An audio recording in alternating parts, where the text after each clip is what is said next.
Strasbourg.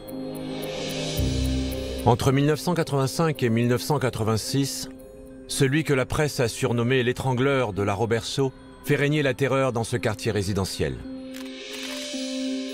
Il s'introduit la nuit dans des appartements au rez-de-chaussée où il étrangle des jeunes filles dans leur sommeil et leur inflige des sévices sexuels. La plus jeune de ses victimes, Marion Villain, a 11 ans. Quelques jours après son viol, le père de l'enfant reçoit un appel anonyme, enregistré par la police. Allô? Est-ce que votre fille va bien, celle que j'ai violée la dernière fois? Comment? Elle va bien, c'est bien remis? Qui est à l'appareil? Bah, devinez, c'est moi qui suis passé la dernière fois. Fin 1986, les crimes du violeur en série s'arrêtent sans aucune explication. Mais il reste introuvable. Des générations de policiers strasbourgeois poursuivent la moindre piste, auditionnant des centaines de témoins et de suspects, en France et à l'étranger, en vain. Le dossier de l'étrangleur de la Roberceau devient le plus vieux cold case de France. 27 ans plus tard, coup de théâtre au service des empreintes de Strasbourg. La seule preuve technique exploitable de tout le dossier était une empreinte palmaire, retrouvée chez une des victimes, Martine Riss, 17 ans, assassinée. Et cette empreinte palmaire a enfin trouvé une correspondance. Celle de Nicolas Charbonnier, 52 ans, vivant près de Bordeaux. Il a seulement été appréhendé en 2011 pour un vol de porte-monnaie dans le casier d'une piscine. Et c'est pour ce petit délit que ces empreintes ont été rentrées dans le fichier national. Père d'une petite fille de 8 ans, divorcé depuis peu, Nicolas Charbonnier ne colle pas au profil du tueur. Sauf qu'il vivait à Strasbourg au moment des faits. Alors, pendant plus de 4 mois, les enquêteurs vont décortiquer la vie de cet ancien militaire, le mettre sur écoute, lui et toute sa famille, et se replonger dans les milliers de pages du dossier de l'étrangleur de la Roberceau. Le 21 janvier 2013, 27 ans après le premier crime, l'équipe du capitaine Ittinger arrive de Strasbourg pour interpeller Nicolas Charbonnier à son domicile, dans la région bordelaise. Pour optimiser le temps de la garde à vue, les policiers de Strasbourg ont délocalisé les auditions au commissariat de Bordeaux. Il est 14h10, la garde à vue de Nicolas Charbonnier commence.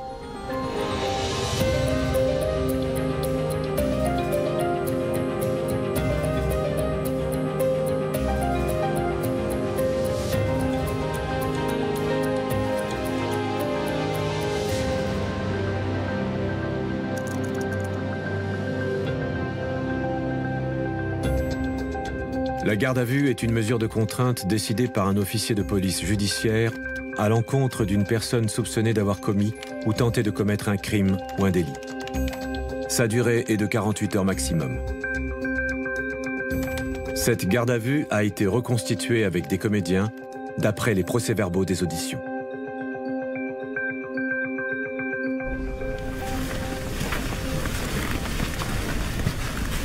J'ai 30 minutes. Merci. Bonjour, monsieur Charbonnier. Je suis Maître Baldé, votre avocat. Avant tout, j'ai besoin de savoir si vous avez été bien traité depuis votre interpellation. Oui, tout va bien. Nous, on n'en revenait pas. On a fait sa vie, il est marié, il a une petite enfant. Comment un gars qui a été un véritable prédateur chez nous, un tueur, un agresseur de femmes, un violeur dans les années 80, a pu se transformer en voleur dans un casier dans une piscine. Là, on s'est dit, il y a un truc qu'on n'arrive pas encore à comprendre. Et si on se plante?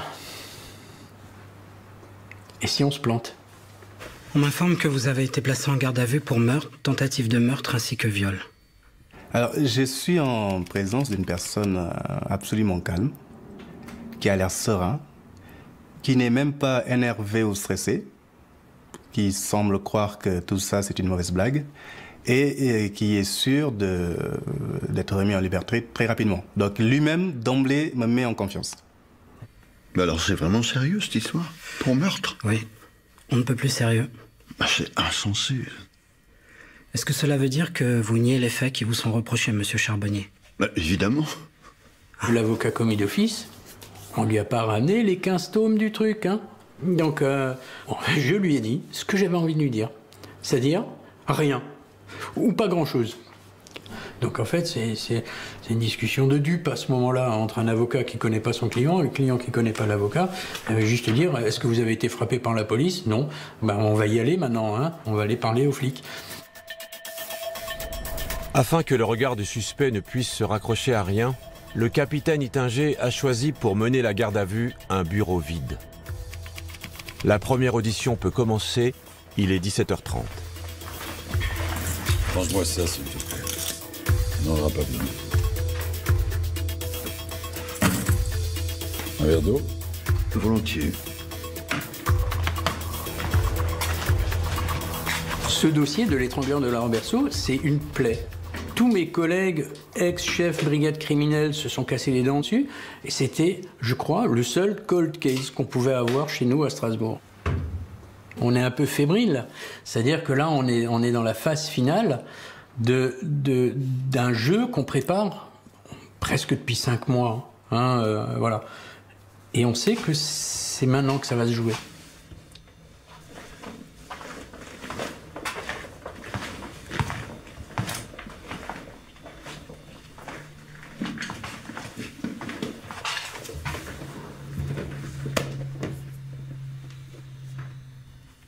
Qu'est-ce que vous attendez de moi, au juste? Eh ben, on va te poser quelques questions. Rien de trop compliqué. J'ai pas l'habitude, c'est la première fois que je suis interrogé par les services de la police. Ça fait combien de temps que tu vis à Saint-Jean-d'Illac? Ça fait plusieurs années maintenant, oui. Et avant ça? Pendant 4 ans, j'ai habité Pessac. Bordeaux, avant ça, environ 10 ans. J'ai presque passé toute ma vie dans la région, quoi. Ah, t'es né dans le coin, alors? Non.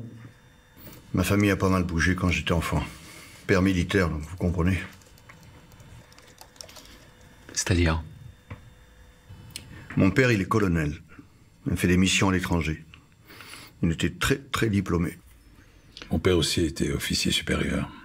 À l'impression, je sais ce que c'est. Ah non, non, mon père, il aimait aider les autres. Il a été visiteur de prison, écrivain public. Maintenant, il est sur un site pour aider les gens à faire leurs problèmes de maths. Vous voyez les gens. Vous étiez combien à la maison? On était 9 enfants. Ah oui, quand même. Ça devait filer droit. Chez nous, c'était un peu moins rock'n'roll, on était que 7. Nicolas Charbonnier et moi, en fait, on a exactement le même profil. Il a exactement le même âge que moi. Mon père est colonel. Je suis issu d'une famille très nombreuse, catholique, pratiquante. Et on est rentré à l'armée en même temps. Et donc, il y avait peut-être cette forme de respect de l'un envers l'autre. Je dis bien peut-être, hein, parce que peut-être aussi qu'il m'a pris pour un gros con, j'en sais rien.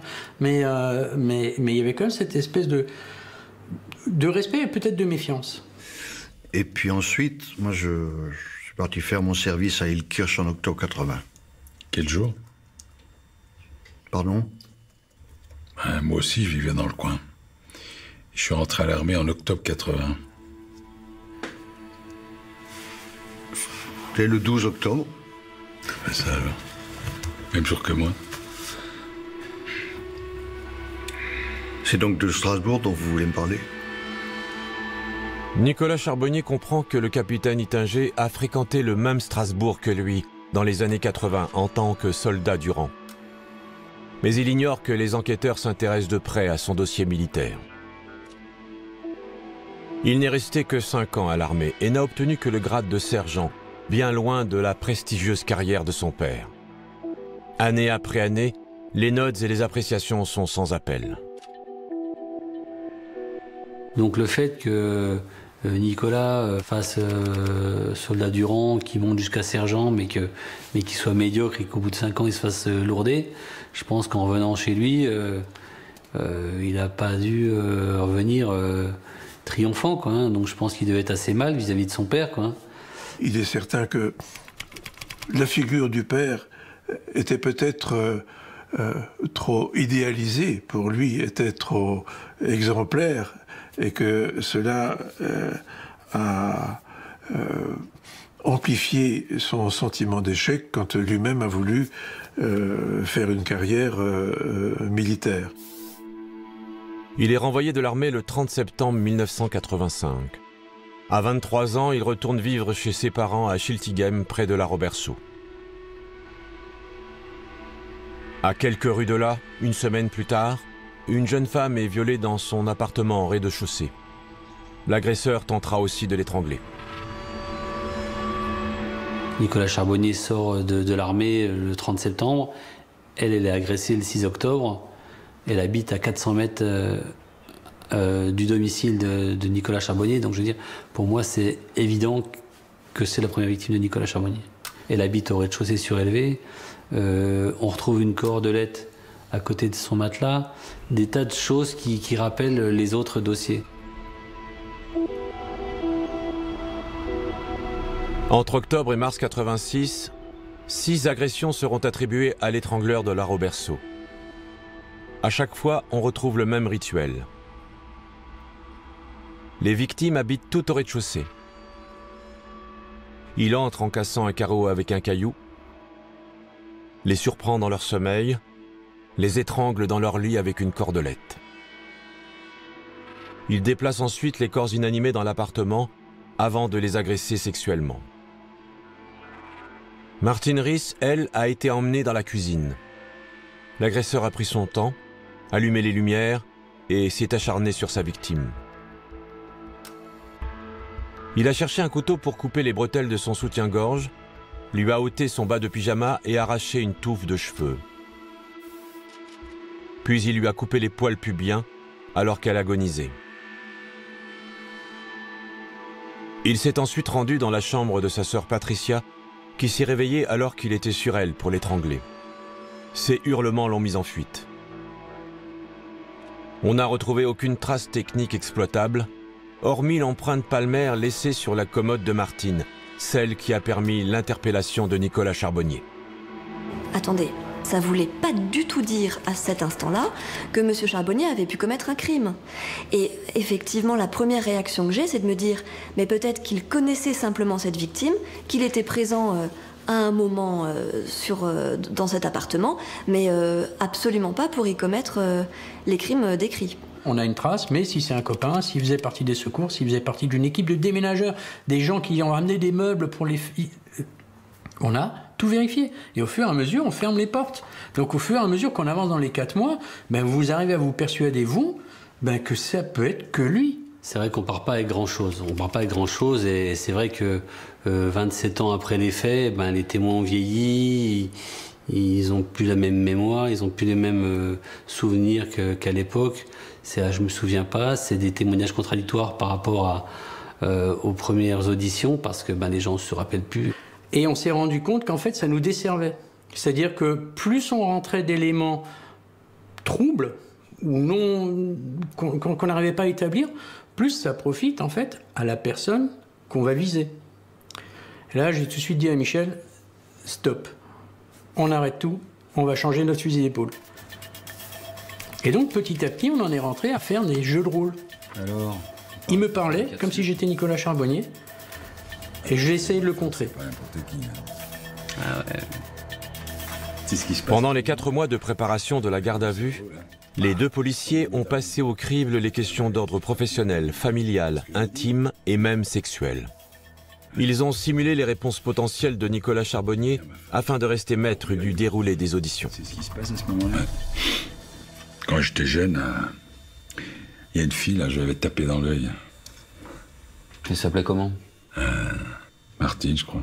Ouais, c'est ça, Martine. On a dû se voir 2-3 fois, je dirais, à l'époque dont vous me parlez, là, chez elle. Bon, on n'a pas fait grand-chose, hein. Je suis un gentleman, vous savez. Puis un jour, plus de nouvelles. Ça s'est terminé comme ça. Eh ben, tu vois, là, ton empreinte palmaire. Mais s'il nous dit ça, on peut te la carrer au cul bien profond, parce qu'on est mort s'il nous dit ça. On s'est assuré qu'il n'était pas connu de l'entourage de Martine Riss. Maintenant, Martine Riss, de ce qu'on savait du dossier, c'était une fille assez discrète, qui faisait ses études à Strasbourg, qui bougeait pas une oreille, etc. Et nous, ce qui était important pour nous, notre stratégie, c'était de faire dire donc à Nicolas Charbonnier qu'il n'avait aucune raison valable d'être dans cet appartement. C'est ce qu'on va faire. On va jouer à l'entonnoir.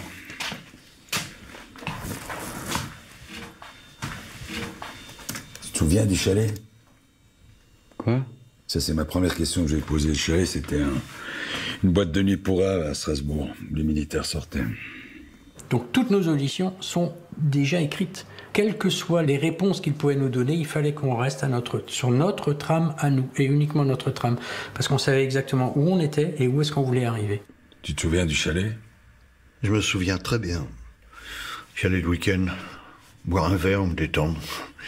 C'était très couru à l'époque. Ouais, tu parles. Un vrai piège à gonzesse. Ouais, moi, j'y allais surtout pour l'ambiance. Tu sais, on sous-estime toujours le prestige de l'uniforme. Ah, avait de quoi faire. Pas vrai? Ouais, c'est sûr. Je pense à un truc.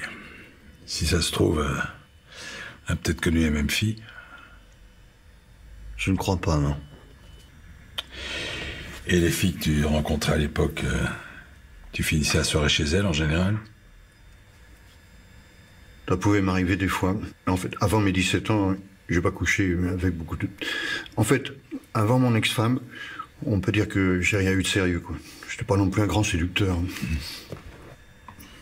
D'accord. Donc si je te dis Carole Reichelt? Ce nom ne me dit rien. Gisèle Tin?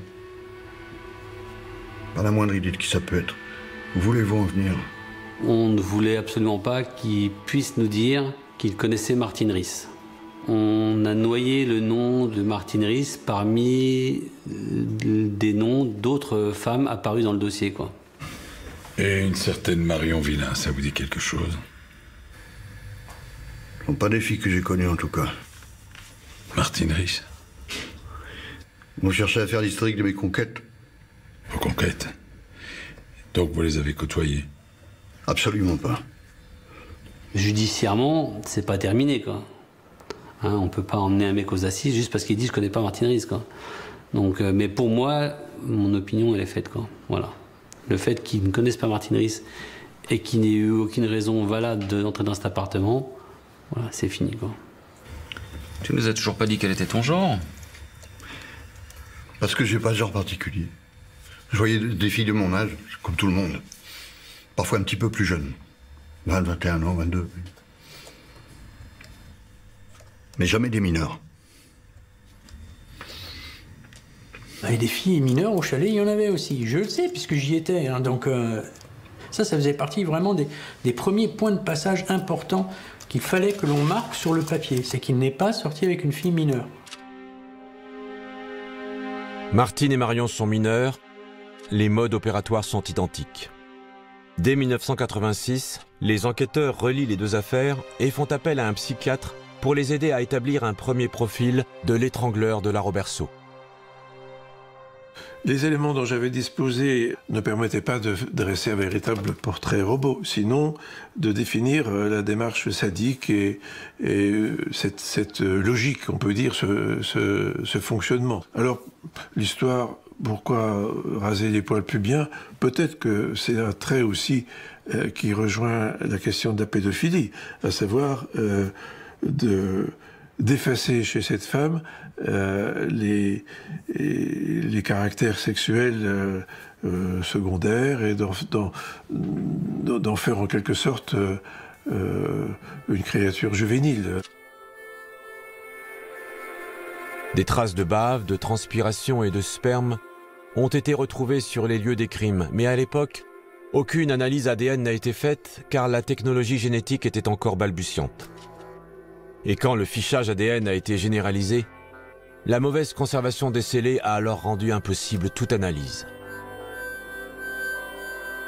Nicolas Charbonnier sait qu'il a pu laisser des traces derrière lui, mais il ignore qu'elles ne sont pas exploitables. Tu sais ce que c'est l'ADN?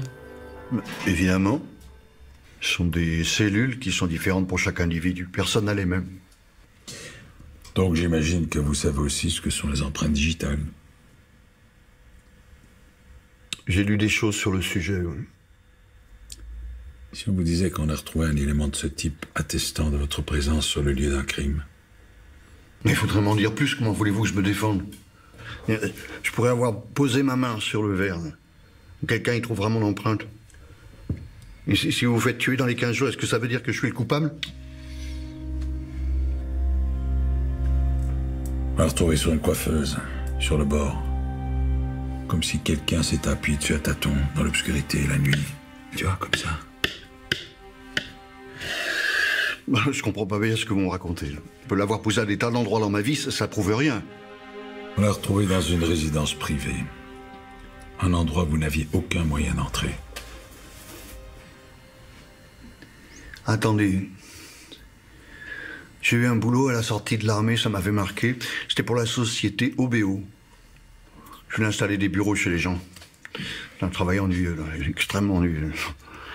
Alors peut-être ai-je livré un bureau chez la personne dont vous parlez? Certainement comme ça que vous avez mon empreinte. Lors de cette première audition, le fait que les officiers des polices judiciaires parlent d'ADN et d'empreintes nous font croire tout de suite à mon client et moi qu'il y a effectivement de l'ADN retrouvé et de l'empreinte digitale retrouvée dans le dossier. Parce que c'est une enquête qui dure depuis 30 ans et nous nous disons tout de suite que les officiers des polices ne sont pas venus les mains vides à Bordeaux pour l'interpeller. Commencer par des questions lambda de « savez-vous ce que c'est qu'un ADN ?» On sait ce que ça va provoquer, en tout cas chez la personne qui est en garde à vue, qui va commencer à paniquer. Et bien sûr, côté avocat, on le lit souvent, on constate que c'est une vraie technique d'enquête. On n'a qu'un seul truc, on n'a que notre trace. Mais lui, il ne sait pas ce qu'on a. On en a 1, 2, 3, 4, 5 des nouveaux éléments, il ne sait pas. C'est le coup de poker. Qu'est-ce que ça a à voir avec moi? T'as besoin qu'on te fasse un dessin? Cette empreinte, on l'a retrouvée chez une fille. Une mineure. Tuée. Oh mon Dieu. Il y a vraiment des gens qui sont capables du pire dans ce monde. Ouais, et le coupable a jamais été arrêté. Même si mon empreinte était vraiment chez elle, je vois pas ce que ça a à voir. Je vois pas ce que ça veut dire. J'ai jamais attaqué personne. Je me suis jamais battu, moi, même à l'armée. Non, attaquer une petite fille, non. Non, ce coupable que vous cherchez, vraisemblablement, ça peut pas être moi. Pour moi, ma fille, c'est une princesse. C'est bon. Maître, on arrête l'audition. Pourquoi? Qu'est-ce qui se passe? Il se passe que tu nous prends pour des abrutis, en fait. Ben, il mélange tout. En fait, il essaie de nous apitoyer. Il essaie de nous dire, regardez, la preuve que j'ai rien fait, c'est que j'ai une fille et que je l'adore, quoi. Mais je veux dire, oui. Et alors? Et alors? Si c'était aussi simple, effectivement, on lui dirait, ah, excusez-nous, on savait pas que vous aviez une fille, bonne journée, au revoir, quoi. Mais non, c'est pas aussi simple que ça. À la fin de chaque audition, la loi oblige les policiers à faire signer aux prévenus les retranscriptions sur lesquelles apparaissent l'intégralité des faits qui lui sont reprochés, ainsi que le nom des victimes.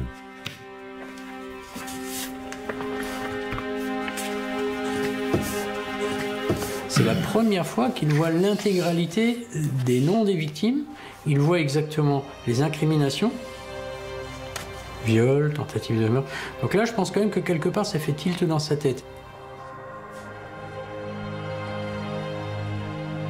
Pourquoi est-ce que c'est la première fois qu'il le voit? Parce que c'est la première fois qu'on lui montre. Voilà. Alors oui, c'est pas bien ce qu'on a fait. C'est pas bien. Normalement, quand j'arrive, lorsque je sais toc toc toc à la porte, je lui montre ma carte de flic. Bon, j'ai en général mon brassard, je lui montre ma carte de flic et je lui montre la pièce de justice. Alors je lui ai montré sûrement la pièce de justice, hein, j'insiste sur le sûrement, hein, mais je lui ai pas donné. On lui montre, on lui donne pas. Donc il l'a pas lu. Voilà. Sur la notification de garde à vue, j'avais squeezé, donc celle-là il l'avait lu, hein, aussi, hein, mais j'avais squeezé beaucoup de choses. Alors, c'est pas bien. C'est pas faux, mais c'est pas bien. Moralement pas bien, mais c'est pas faux. J'ai pas commis d'erreur de procédure. Pensez bien que tous les avocats, ils se sont penchés sur le problème après. Hein. Et Donc j'ai juste joué un petit peu avec le droit. Voilà, c'est tout. À mon avis, les officiers de police ont respecté les textes, même s'ils ont été un peu borderline. Malheureusement, nous n'avons trouvé aucune nullité dans ce qui avait été fait dans ce dossier. J'ai pas dit coucher, j'ai dit fréquenter. Si, c'est ce que t'as dit. Non, j'ai dit fréquenter. Tu veux qu'on réécoute les enregistrements ?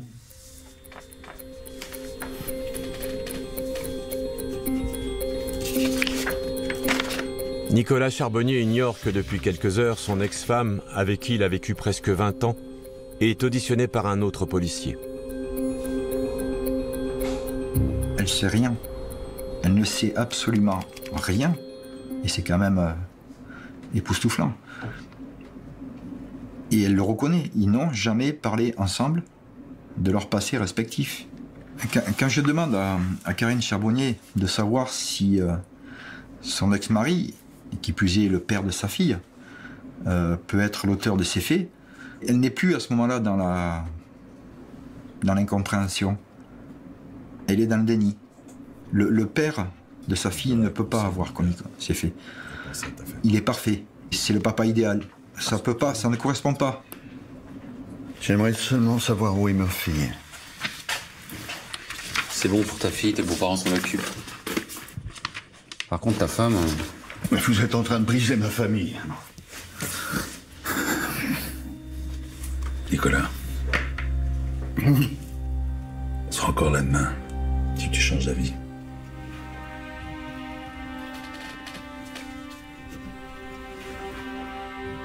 Je peux vous expliquer ce qui s'est passé. Tu appelles ton avocat ? Vous croyez que ça va m'aider? Non, finissons-en au plus vite. Ça peut être aussi une tactique pour lui. Hein. Est-ce qu'il va essayer de noyer le poisson? Est-ce qu'il a essayé de nous la faire à l'envers en nous faisant copain-copain? Il faut toujours se méfier. Donc nous, Mich et moi, toujours impassibles. Tu veux nous parler, tu nous parles. Tu nous parles, on t'écoute, on enregistre, point. Il est 19h30. Sa garde à vue dure depuis plus de 5 heures. La deuxième audition s'enchaîne sans tarder et sans avocat.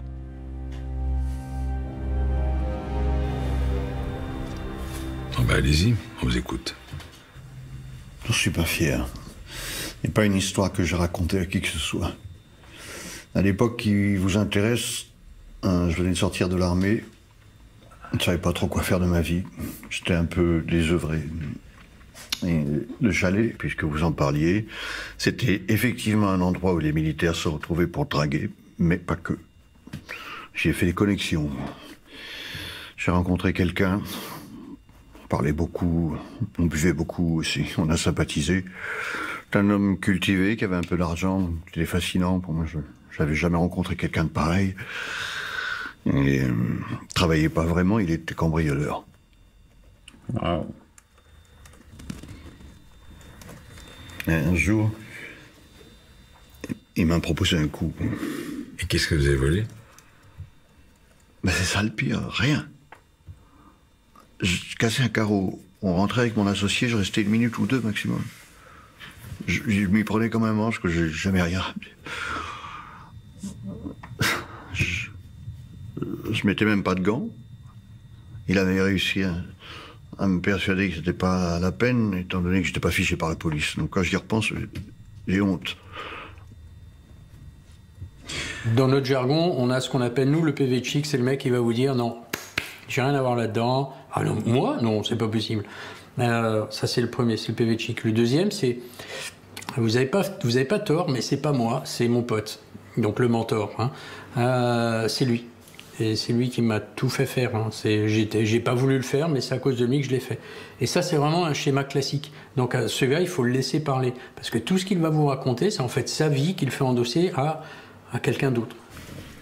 Et donc c'est vous qui cassiez les carreaux? Bah, des fois oui, des fois non. On prenait une pierre qu'on trouvait par terre, et puis on visait une fenêtre au rez-de-chaussée. Il disait que c'était plus facile que la porte. Le fait qu'il nous dise j'ai fait des cambriolages, j'ai utilisé des cailloux pour casser les fenêtres et on volait ce qui avait de valeur, etc. Je veux dire, c'est le mode opératoire très précis de cette affaire, quoi. Lors de cette deuxième audition, les policiers ne laissent pas le temps à Nicolas Charbonnier de dérouler sa stratégie. Ils interrompent l'audition au bout d'une demi-heure et le ramènent en cellule. La journée est loin d'être finie pour les policiers. Ils informent la juge et les enquêteurs restés à Strasbourg de l'avancée des auditions. D'abord, on a tout repris à zéro, de nouveau, avec Michel. On a refait le point avec la juge, à dire voilà, on l'a déjà positionné, il est là, il a volé, il l'a pas lu. C'est pour lui, c'est sur une scène de crime, et il reconnaît avoir commis des vols. Je te laisse. À demain. Elle est déjà très satisfaite, parce que personne, jusqu'à présent, n'avait réussi à aller aussi loin. Aucun. C'est inespéré ce qu'on était en train de réaliser.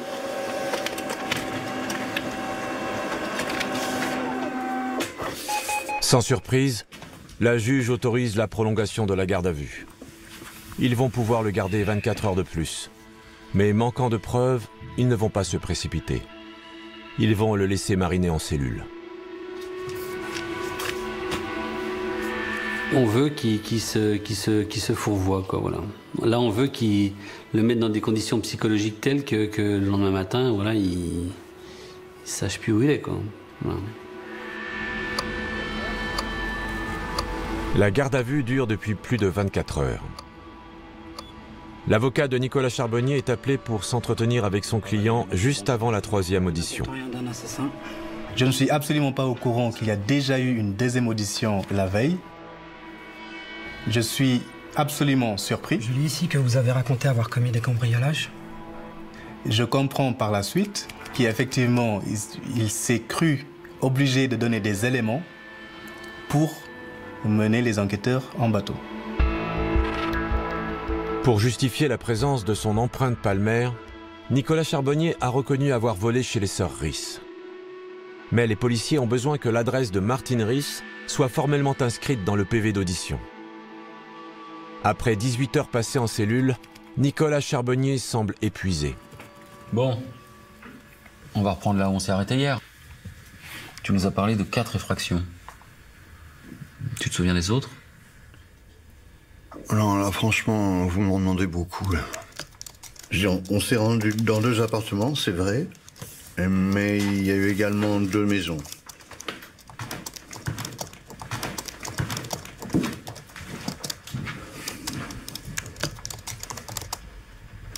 Quand j'ai quelque chose à lui dire ou quand j'ai un point particulier, je lui envoie un SMS, il le lit discrètement. Il ne faut pas couper le fil entre le mis en cause et l'interlocuteur. Jamais.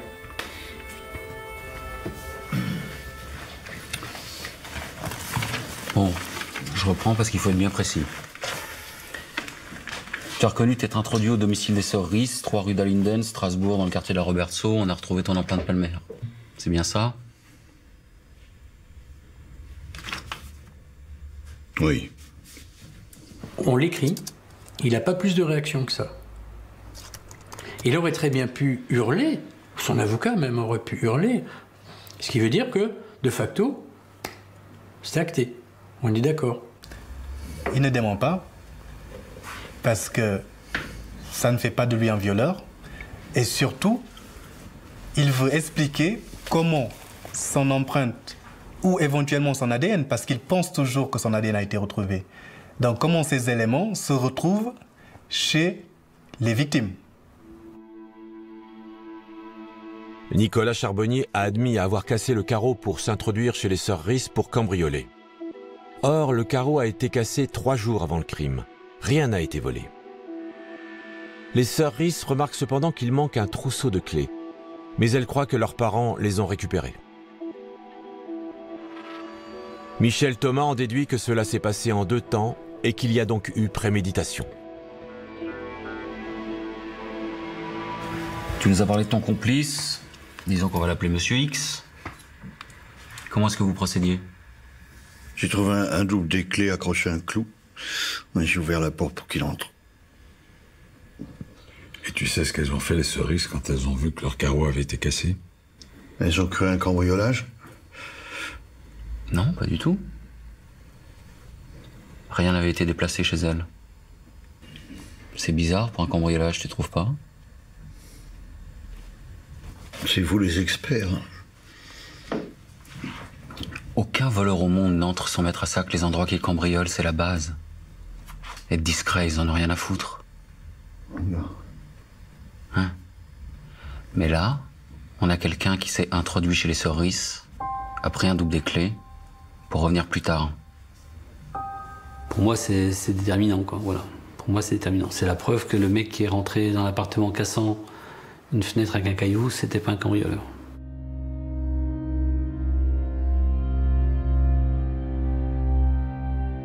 Tu savais qu'il vivait là? Non, pas du tout. Je suis venu pour cambrioler. Seulement pour ça. La fiche de cinéma, les livres scolaires sur le bureau, ça t'a pas mis la puce à l'oreille. J'ai rien vu de tout ça. J'arrive à me souvenir de certaines choses, de retrouver certaines images. Et pour d'autres, c'est flou. T'arrêtes de nous prendre pour des cons? Si tu veux mentir, mens mieux ou arrête, s'il te plaît. Non mais pour qui vous vous prenez me parler sur ce ton, là? Vous me tombez dessus comme des pitbulls depuis tout à l'heure. Mais je suis très calme. Rassure-toi. Bon, les autres appartements. Le premier, par exemple, il ressemble à quoi? C'est la même chose. Dans mes souvenirs, il est situé au bord de l'île. Quand on y est rentré, on a commencé à fouiller, sauf que j'ai entendu des gens qui ronflaient, j'ai pris peur. Et je suis allé voir. Il y avait des gens qui dormaient. Je suis parti. Point final. On s'attendait pas du tout à ça. On s'attendait à ce qu'il nous raconte un peu n'importe quoi, comme il avait fait avant. Et là, la façon dont il parle du premier appartement, on se rend compte que c'est la description exacte de l'appartement de Marion Villain, quoi. Marion.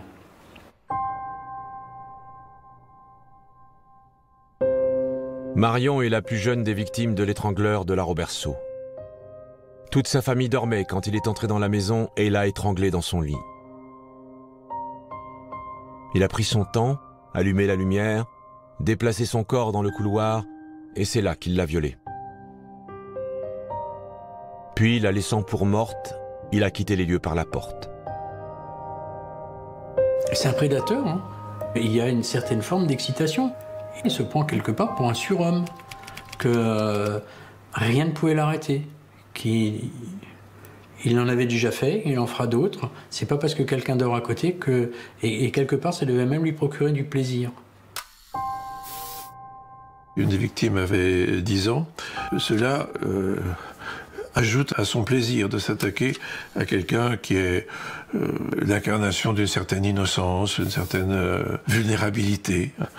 Le plaisir du pédophile est là, c'est de s'en prendre à des êtres qui ne savent même pas ce que c'est que la sexualité, ou du moins qui n'ont qu'une expérience, qui ne peuvent, je dirais, sont totalement sans défense par rapport à une agression de type sexuel.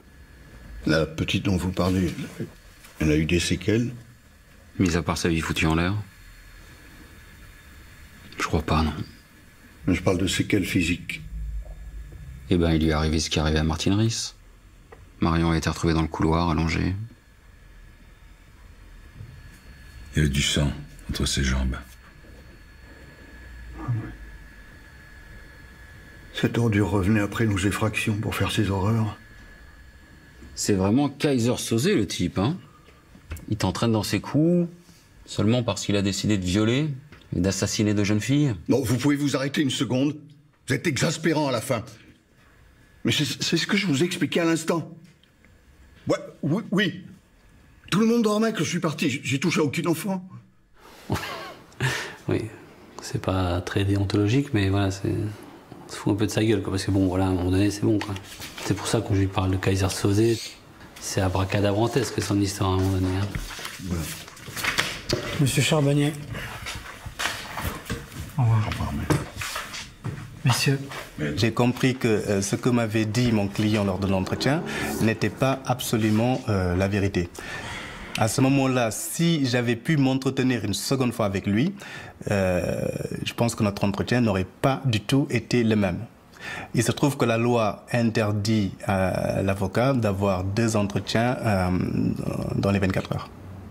le peu d'accès au dossier, c'est un vrai problème de droit de la défense. Voilà, on a une inégalité des armes qui pose évidemment problème à tous les avocats qui font un peu de la défense pénale. Voilà, moi j'ai un avis assez tranché sur la présence d'avocats en garde à vue. Hein. C'est pour pas qu'ils crèvent de faim, quoi, tous. Voilà, mais ils ne servent à rien. En garde à vue, ils servent à rien. La troisième audition vient de se terminer. Il est 17h15. La garde à vue de Nicolas Charbonnier dure depuis 27 heures. Le capitaine Ittinger lui a permis de voir son ex-femme pendant quelques minutes pour qu'elle lui porte des vêtements propres. Alors qu'il s'apprête à le descendre en cellule, Nicolas Charbonnier lui fait une confession inattendue. Vous devez me prendre pour un monstre après ce que j'ai fait.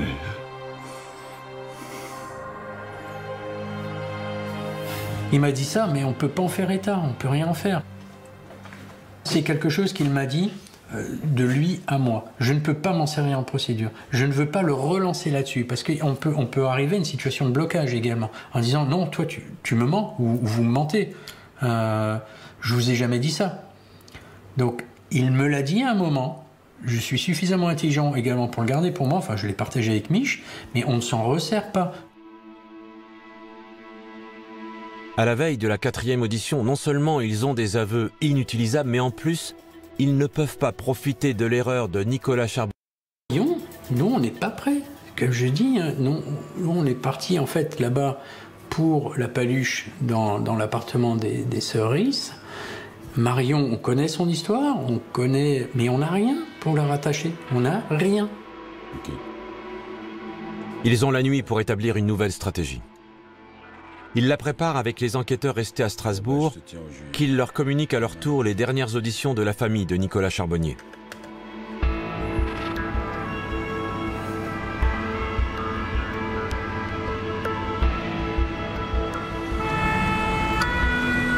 Le lendemain matin, Nicolas Charbonnier est sorti de sa cellule. Il est 9h15.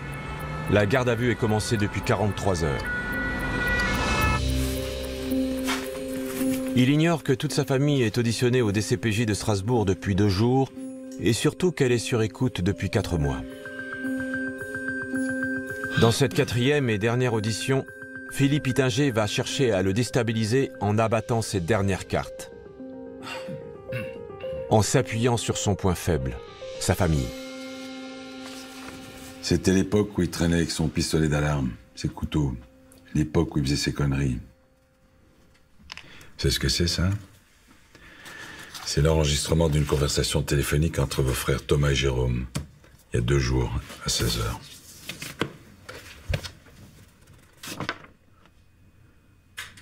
Non, mais c'était mes couteaux de l'armée, je me trimballais pas avec.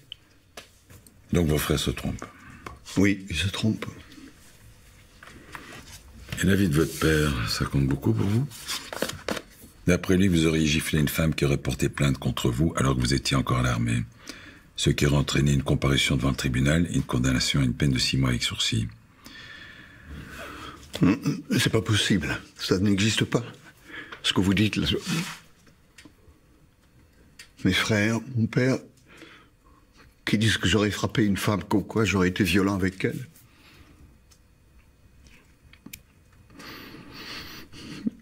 Je m'en souviens pas. Je ne me souviens pas. Jamais fait de mal à personne. Non, je crois que mon père se trompe. Je vais devoir lui en parler. Moi, je crois que vous mentez, monsieur Charbonnier. Je n'ai rien à vous répondre.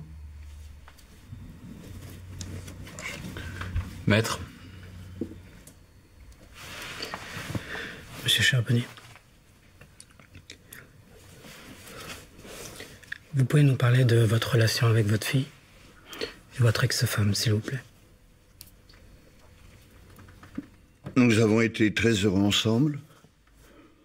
Les faits qu'on lui reproche sont tellement abjects, j'essaye de le rendre plus humain. Et ma fille, je ne vis que pour elle. Quand je ne suis pas avec elle, je prépare les moments où on va se retrouver. Ma fille, c'est certainement ce que j'ai de plus précieux au monde. C'est mon trésor. Ma fille, c'est ce que j'ai le plus précieux au monde. Ma fille, c'est mon trésor.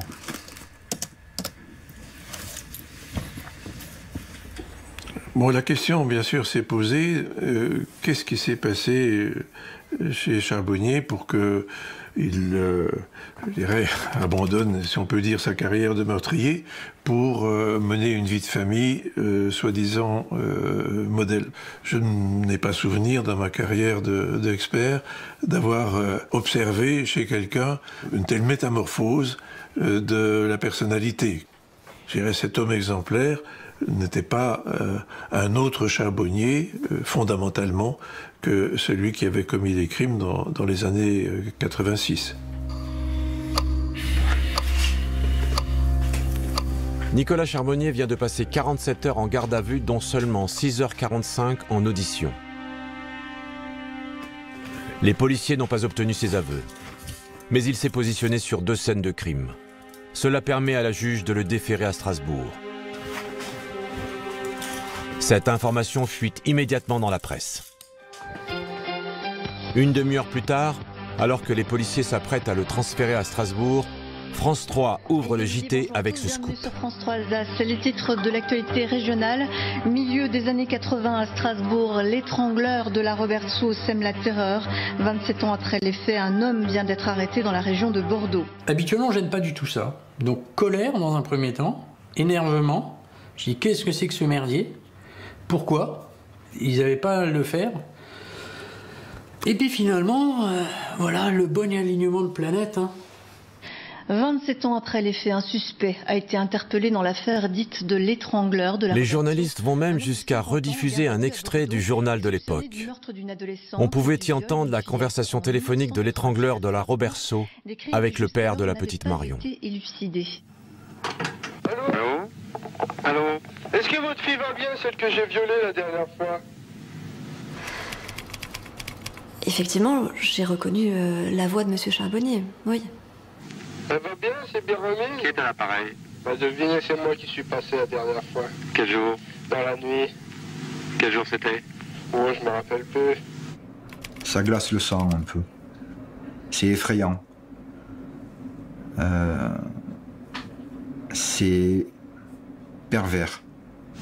Comment vous appelez-vous? Ah, Zoro. Vous habitez à Strasbourg? Pardon? Vous habitez Strasbourg? Ah, vous êtes de la police? Allez, salut.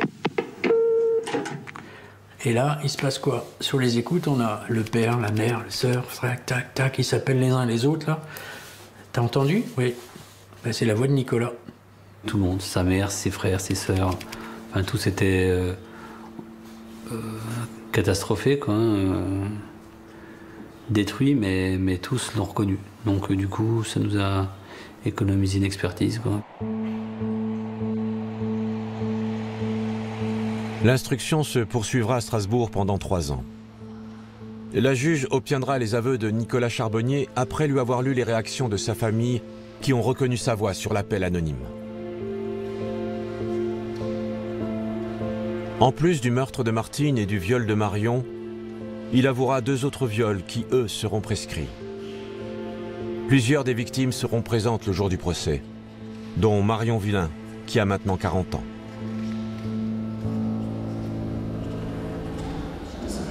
Depuis, on est amis. Je sais que voilà, elle est vraiment contente qu'on ait sorti le dossier. Ça lui a fait beaucoup de bien. Et c'est clair que voilà, on fait aussi ça pour ça. Que je veux dire, on ne demande pas des médailles, mais je veux dire voilà, quand les gens sont satisfaits de notre travail, et là, je pense qu'elle l'était, que ce soit Marion, Patricia, ça fait plaisir, quoi. Voilà. Je resterai toujours persuadé, je pense que Michel aussi, que dans la salle, on avait également d'autres victimes qui sont juste venues le voir, qui sont venues voir comment est-ce qu'il allait être puni et qui n'avaient jamais osé déposer plainte. On en est persuadé. L'étrangleur de la Robertsau, âgé de 53 ans aujourd'hui, a été reconnu coupable de l'ensemble des chefs d'accusation pour les crimes commis en 1986 à Strasbourg. Nicolas Charbonnier sera condamné à perpétuité, dont 20 ans de sûreté, pour faits de viol et tentative de meurtre sur mineurs de moins de 15 ans, emploi de torture ou d'actes de barbarie pour l'exécution d'un meurtre sur mineur de plus de 15 ans. Il ne fera pas appel. Un verre d'eau ? Volontiers. Très sincèrement, s'il refusait de parler, on avait perdu. Donc c'est à nous de savoir jouer avec la procédure. Alors bien sûr, l'avocat va crier au scandale, mais à partir du moment où vous avez découvert un meurtrier, il faut déjà avoir les couilles sérieusement bien attachées pour aller dire que les flics, ils ont mal fait leur boulot, quoi.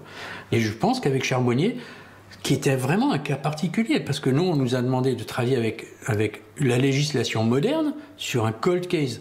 Eh bien, il faut s'adapter. Il faut s'adapter, il faut trouver une véritable stratégie, il faut être rusé, et il faut aller au bout de son idée.